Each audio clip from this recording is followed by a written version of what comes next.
Okay, we're coming on a little turnoff up here called, a little place called Arizina.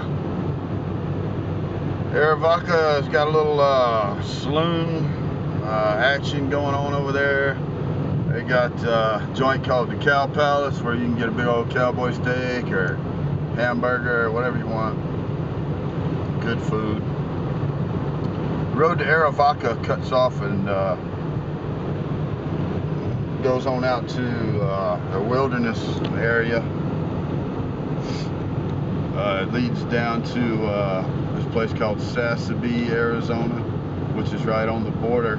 Well, there's a national wildlife refuge right around in there, and there's the road to Arizina right there to turn off.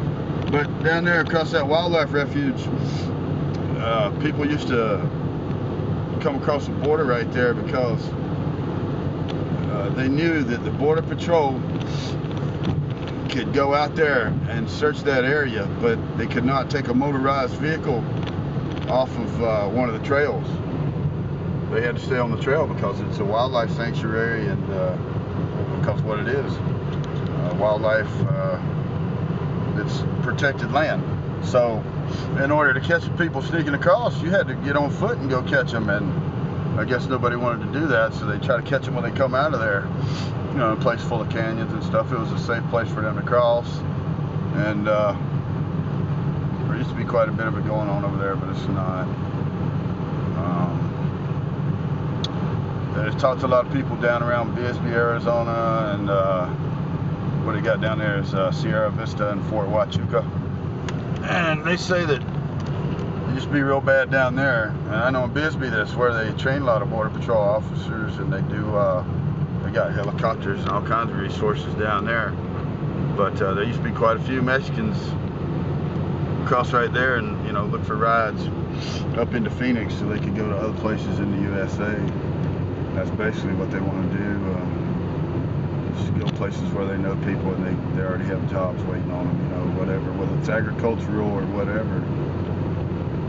Some of these other plants out here in the desert, you got creosote bushes, you got Palo Verde tree, which Palo means pole, and Verde is a color green. Called Agua Linda Road. I'm trying to make sure you get a good picture of the Border Patrol inspection station when I go by there. It's on the road leading out of Mexico on the north. It's approximately 20 miles north of the actual border. Down on the border, the customs officials and the immigration operate the actual border, and they screen people coming into the country and either let them in or deny entry. And then once you're into the country, I-19 is pretty much the main thoroughfare. It's the only road out of here. So they set up this Border Patrol checkpoint that they keep open 24 hours a day, and every car has to stop, every truck has to stop, and they usually have canines. They always have canines. They inspect the cars. The dogs are trained to sniff out drugs and to sniff out explosives, bombs, things of that nature, chemicals. That's it. They're looking for, you know, drugs and bombs. Where we go right here. Well, I'll be coming up on the Border Patrol checkpoint here pretty soon, and then I'm probably going to end the film. I have to change the batteries or something in here, but we'll just keep rolling along here. Like I say, you do see DPS down here, which is Department of Public Safety, which is the same thing as State Trooper back in Virginia and North Carolina. It's a State Trooper. Okay, see this big tent thing on the left? There's a big shelter. That's your Border Patrol checkpoint. Staffed by U.S. Border Patrol. There's usually about 30 of them guys out there. There's 3 or 4 lanes of traffic. You stop the car. They generally ask you, you know, if you're a U.S. citizen or not, and if you have anything to declare. The answer to 1 is yes, the answer to 2 is no, and then they tell you to have a nice day. But I've never had to wait there too long. You don't have to wait there too long. It's they move people right on through there. Like I say, they're looking for suspicious stuff, you know, and they got the dog.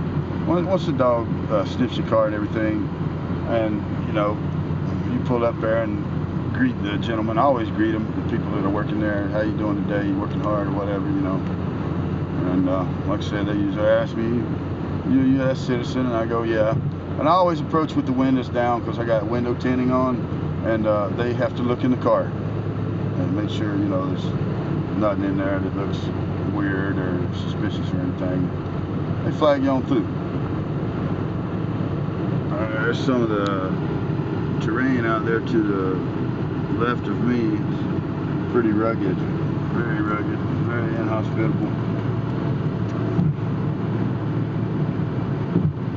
Speed limit 75, I'm about 79. Better watch out, I don't get a ticket. Actually, I haven't had a moving violation in a very long time. My license always gets suspended for administrative bullshit. There's some real nice houses right here on the left. Hard to see, but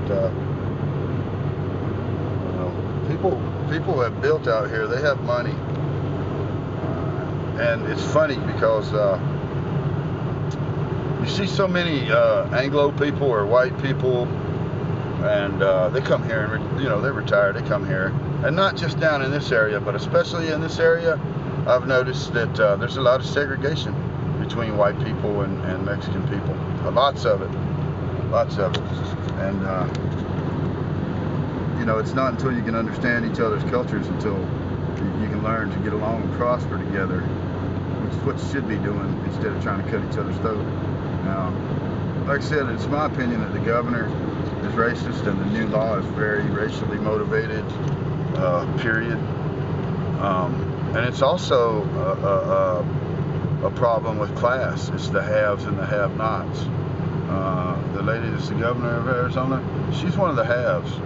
She has always been one of the haves, and she will always be one of the haves. And I don't know what the haves have against the have-nots that makes them want to hate them so bad and keep them down where they have nothing.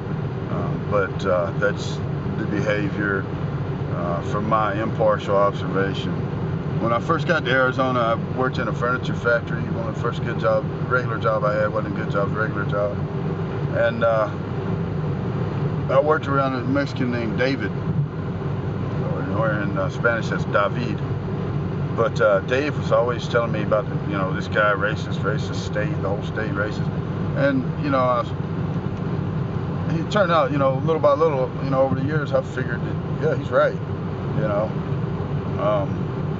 Man, the Anglo people or the white people, Americans, descended from Europeans, don't really talk about it, man. But it's kind of like, you know, I don't know if they got a special secret handshake or what, but they all behave the same way. I can guarantee you. I've seen a lot of it. And to me, Mexicans have been my friends, man, the whole entire time I've been here. I've been here about 18 years. And, you know, when I got here, I was one of the have-nots. So I ended up in the poor Mexican neighborhoods and stuff like that. And I never had any problems at all. Nogales is 33 kilometers or 15 miles. Like I said, that Border Patrol checkpoint is about 20 miles north of the actual border crossing. And you get down here, there's the American Free Trade Zone. The American Free Trade Zone is part of the NAFTA deal. And, you know, I want to get my electronic ID, whatever it's called, with the one with a little computer chip in it, so that I can cross into Mexico and the United States. It's kind of like a frequent flyer card. Once you have that card, you show them that card and they say, okay, you can wave you on through, have a nice day. It's so you don't have to carry a passport around with you. There's 3 different cards. The one I need just so you can travel within Mexico 20 miles into the interior, 20 to 50 miles or something like that. I don't really need an international passport. I'm not planning on going anywhere. But it used to be that all I needed in the free trade zone was my driver's license to come back into the country, but now he stopped that. They want you to have the card or your birth certificate or a regular United States passport. So the cheapest way to go is the card. And technically in that free trade zone, I could be 20 miles into Mexico, and Mexicans that aren't citizens here could be 20 miles up into the United States. And that goes on today with a lot of produce that's grown in Mexico. Lettuce, jalapeno peppers, cucumbers, or pepinos in Spanish. Watermelon is a sandia.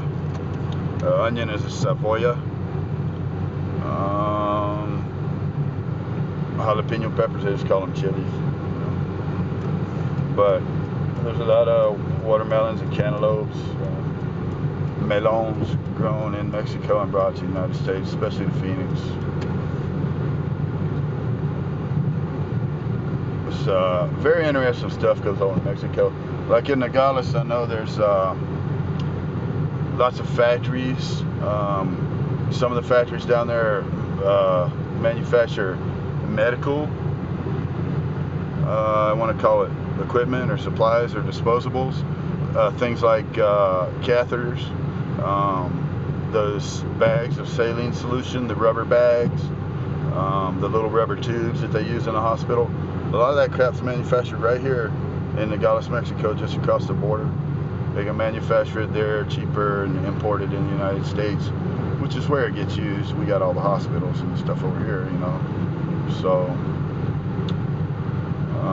like I said, that's your American jobs. That's why there aren't any jobs anymore. There's a beautiful vista to the left of me. I don't know how well you can see it. I'll try to zoom on it. But it's a mountain range over there. It's just really beautiful. And of course, there's some really big houses on that mountain range too. I'm gonna shut this off for a few minutes.